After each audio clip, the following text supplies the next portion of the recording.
Alright, today we're doing simple and compound interest. This is what we're going to talk about today. Isn't necessarily exactly how banks or stocks or any of that stuff is calculated, but it gives you an idea how it's calculated. They don't do it exactly that way. They have a different way of doing it.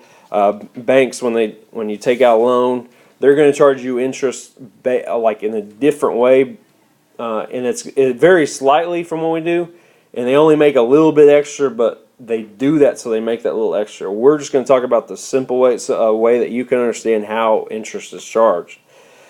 Simple interest. If I'm asking for simple interest, it's paid only on the initial principal. That's not how the bank does it, but this gives you an idea how interest is calculated. Simple interest is paid only on the initial principal. The principal is how much you borrowed or how much you invested.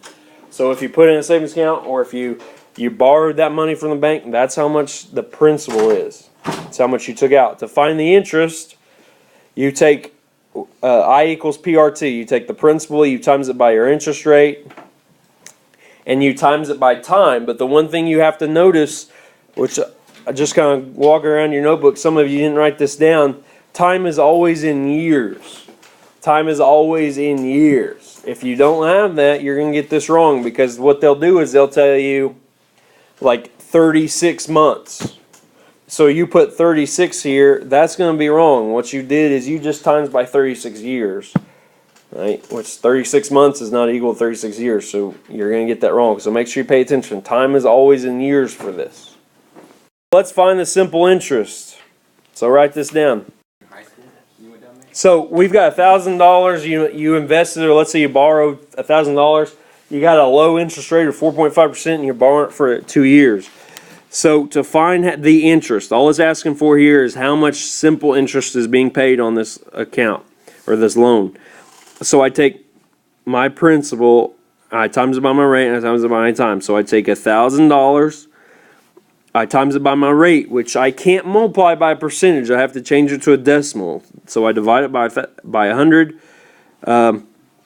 So 1,000 times 0.045, and then I times it by my time, which is in years, so I just write years, or 2. So I take 1,000 times 0.045, I times that by 2. My answer, okay, is $90. That means I paid $90 extra on this loan. If that's how much I borrowed at this rate for 2 years, I would pay $90 extra. That's how the bank makes the money. They give you money to have for a certain amount of time, and at the end of the time, you got to pay that back with interest. So if they ask for how much you would paid total, you would add $1,000 to 90. So at the end of 2 years, I would have paid $1,090. All right, but if it's just asking for simple interest, I'm done. Let's do another problem. Let's do 2,500 at 6.75% for 3 years. So to find the interest, the simple interest, I take I equals PRT. So my principal, the amount I borrowed, is 2,500. My rate is 0.0675. Make sure you divide by 100 and move that decimal. And then make sure the time is in years, which here it is. So I times by 3. 2,500 times 0.0675 times 3 gives me an interest of $506.25. That's how much extra I pay for having their money for 3 years. One thing I just want to mention, I've said it over and over, T is always in years. What if they didn't put years right here? What if they did 24 months?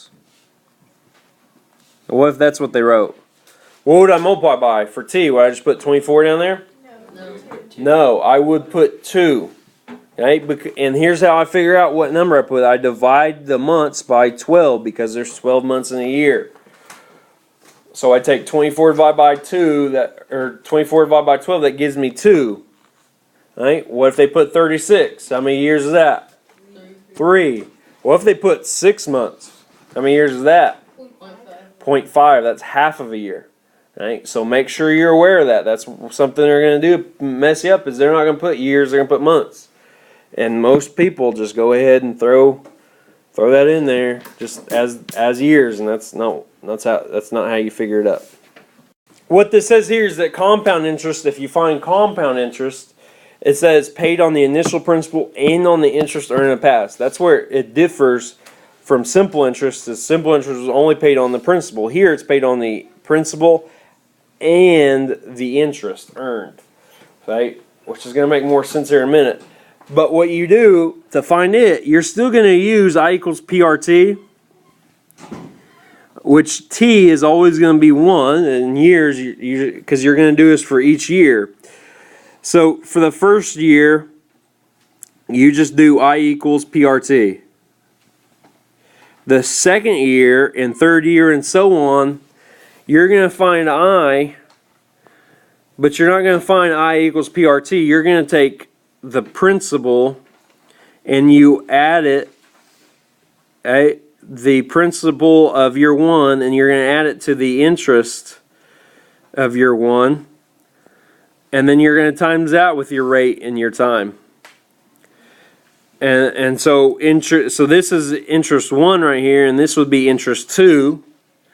And if you had to do it for a third year, your interest 3 is equal to your principal of year 2, which is your principal 1 plus interest 1, and you're going to add it to your interest of 2, and then you multiply that with your rate and time, and so on, and you keep doing that over and over. So each year you add on the interest for each year. Let's do a problem, okay? I'll write this down. So I need to find out the total amount of money in the account when I invested $600 at an interest rate of 8.75 annually. So when I see the word annually, that means I compound it annually, and it's for 2 years. So that means I have to figure it out for 2 years. I don't just times by 2 anymore. So I need to find the interest for year 1. So I take I equals PRT, which the principal is 600. My rate is 0.0875. And I'm going to just put 1 here, just so you know you times by 1, or you don't have to times by anything. But you don't put in 2. The time is not 2 anymore, it's 1. So I figure out how much did I get in year 1? My interest for year 1, right, is going to be $52.50. So after the first year, it would have made, okay, since this is I invested this amount, that means I would have made $52.50. So I need to find out what my interest is for year 2. My interest for year 2, what I do is I take my principal from year 1 and I add it to my interest of year 1. So my P is going to be $652.50. $652.50. That's going to be my principal. Because I take this and I add it to this, that's what gives me my principal for year 2. I still times by 0.0875 and 1, right? My time has not changed. I just times by 1 every time. And I find out that the interest I earned in year 2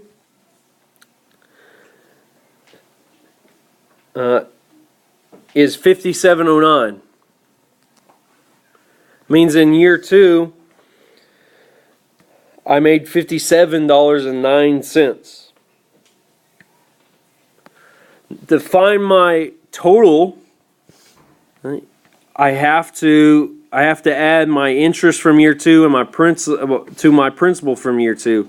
So I have to take $652.50 and I have to add it to my interest that I made in year 2, which was $57.09. So my total that I made is $709.59. So that's how much total that account made after 2 years. Alright, so you invested $5,000 at a rate of 5%. It's compounded annually. When you see compounded annually, you know you do it different than you do simple interest. So I equals PRT, right, which you don't have to times by T anymore, but you can if you want, $5,000 because I'm doing year one. Okay, $5,000. I times it by 0.05. I times it by 1. 5% of 5,000 is $250.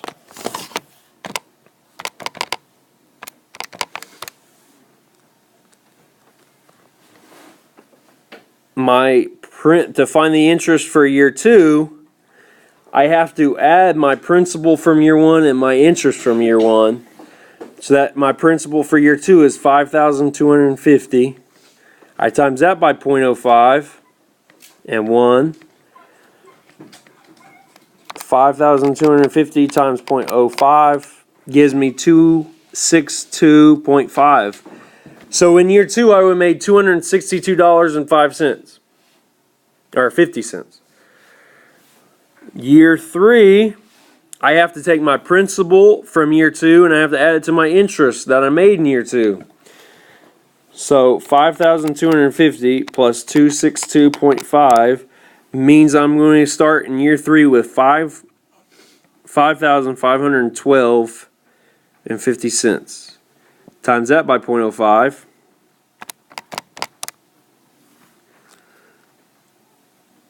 And 1, and that gives me an interest made in year 3 of $275.63. Which then, to find how much total was invested, I take this and I add it to this. So 5,512.50, I add it to 275.63, means at the end, I made $5,788.13. So at the end of those 3 years, I made $700.88 off this account. The total amount in that account is the answer right there, 5,788.13. Your homework assignment for today.